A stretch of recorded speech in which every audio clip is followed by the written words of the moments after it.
Hey everyone, my back is really hurting today and it's made me kind of cranky. When I'm cranky, I go on a rant. So the rant today is about how players talk smack about Eric Clapton's guitar playing, saying he's overrated or that he's not very good or even that he sucks. Well, I kind of think if you're playing rock guitar, studying Eric Clapton is an absolute must.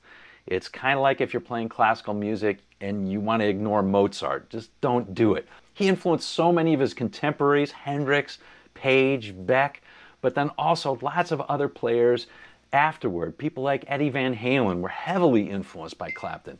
So I want to share with you a few of the things that he influenced me with and things I still use in my play today. Let's go.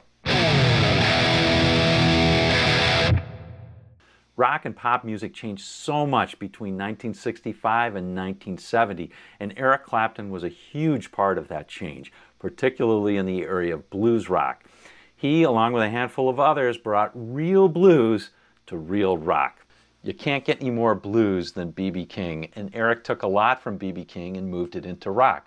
For instance, B.B.'s idea of moving from minor to major, which he often did. Something like this B.B. might play. Eric would supercharge it and make it more rock and roll, like this. But Clapton would often do more than that. He would blatantly go from a major pentatonic to a minor pentatonic, or vice versa.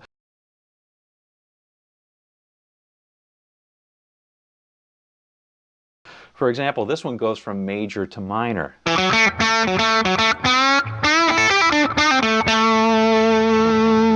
Right here we're playing a major pentatonic, and then just switch up 3 frets and play the same shape, and there you've got your minor pentatonic line. So that's one thing I took from Eric Clapton, but another thing I took from him was not just playing scales, but actually playing to the chords that the rest of the band was playing. Here's an example from Crossroads.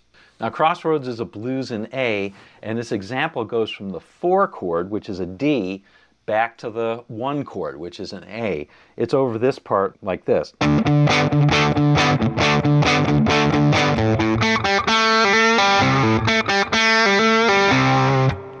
So over that sequence, Clapton might have played something like this.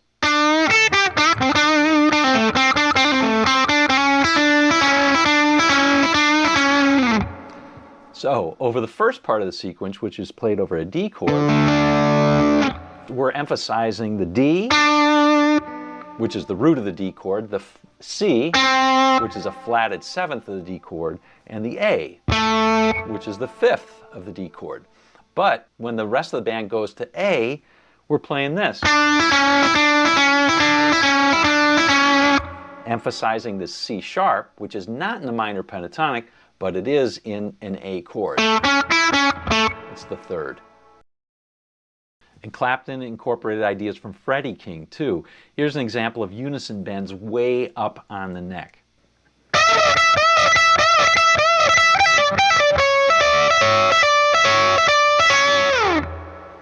Here it is slowed down just a little bit.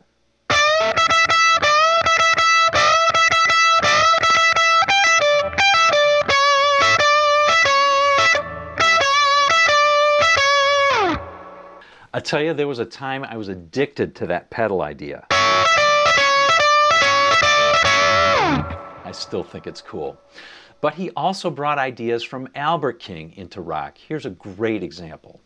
This is from Badge, which is in the key of D, and the example is mostly in the D minor pentatonic. Solo starts out like this.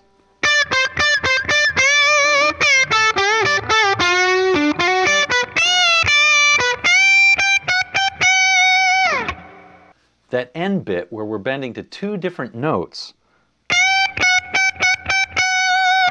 we're bending a full step to here and a half step to here.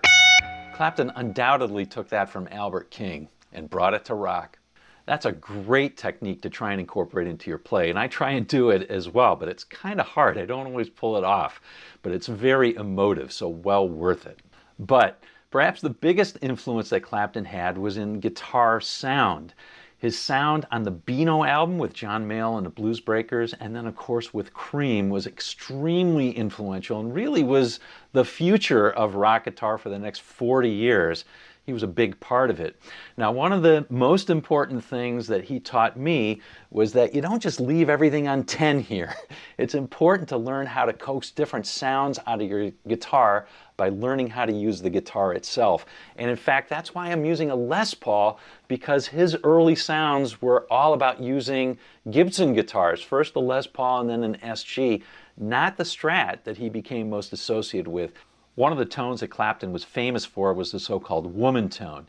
Now to get that, you can select the neck pickup, and then you take your tone knob and you turn it to 0 or almost to 0, and it gives you that, pardon the pun, creamy sound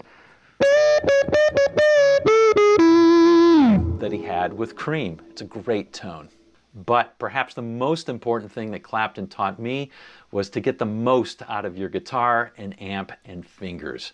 That's basically what he did. He plugged a guitar into a quality amp and he had great fingers. The more you can do that, the better guitar player you're going to be. Hey, if you like this mini lesson on one of the greats, click here, because I've got lots of tips and tricks from the greats. They knew how to make the most out of the least. They were awesome at it. So click here. I'll see you in the next video, and I'll see you on down the road.